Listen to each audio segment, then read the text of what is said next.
বাংলা থেকে অযোধ্যা গেল 3টি বিশেষ ট্রেন। হাওড়া এবং এনজেপি থেকে ছাড়ল অযোধ্যা ধাম আস্থা স্পেশাল। গেরুয়া শিবিরের পক্ষ থেকে রাম ভক্তদের অযোধ্যা নিয়ে যাওয়ার ব্যবস্থা করা হয়েছে।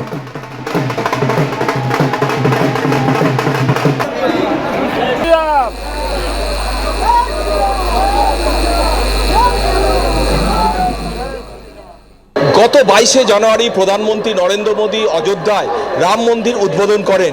এই রাম মন্দির উদ্বোধনের পরই গোটা দেশ জুড়ে রামের প্রতি ভাবাবেগ ছড়িয়ে পড়ে। আরএসএস এবং বিজেপির পক্ষ থেকে সারা দেশ থেকে রাম ভক্তদের অযোধ্যায় নিয়ে যাওয়ার জন্য ব্যবস্থা করেছে।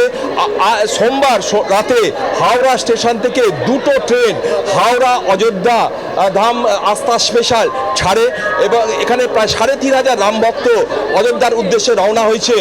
একই সঙ্গে উত্তরবঙ্গের এনজেপি থেকেও একটি ট্রেন ছাড়া হয়েছে অযোধ্যার উদ্দেশ্যে। আজকে প্রথম পশ্চিমবাংলা থেকে 3টে ট্রেন অযোধ্যার উদ্দেশ্যে রওনা হয়েছে। যেটা জানা গেছে যে আগামীকাল এই ট্রেনগুলি পৌঁছাবে অযোধ্যায়। রামলালার দর্শন 7 তারিখে হবে সবারই, এবং বাকি অযোধ্যার যে দর্শন আছে সেগুলো করে তার ব্যবস্থা থাকবে। ওখানের কার্যকর্তা তার ব্যবস্থা বানিয়েছেন। তীর্থক্ষেত্র পুরম, ওখানে তাদের নগরীয় সিস্টেম করা হয়েছে, ব্যবস্থা বানানো হয়েছে, সেখানেই থাকবেন। আমাদের বাংলার জন্যও সেখানেতে ব্যবস্থা রাখা হয়েছে।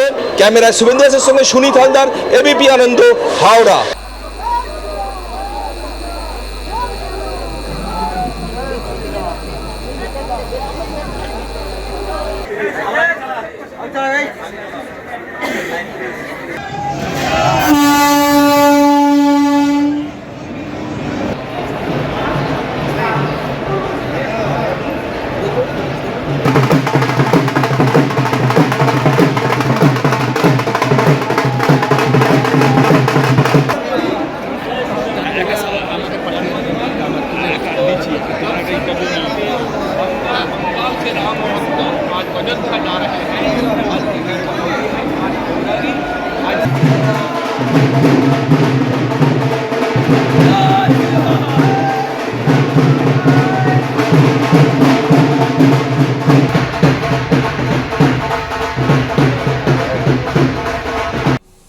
বাংলা থেকে অযোধ্যা গেল 3টি বিশেষ ট্রেন।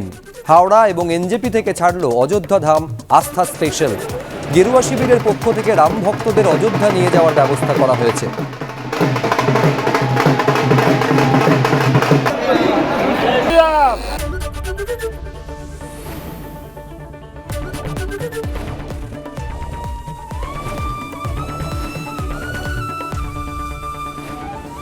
এবিপি আনন্দ, এগিয়ে থাকে, এগিয়ে রাখে।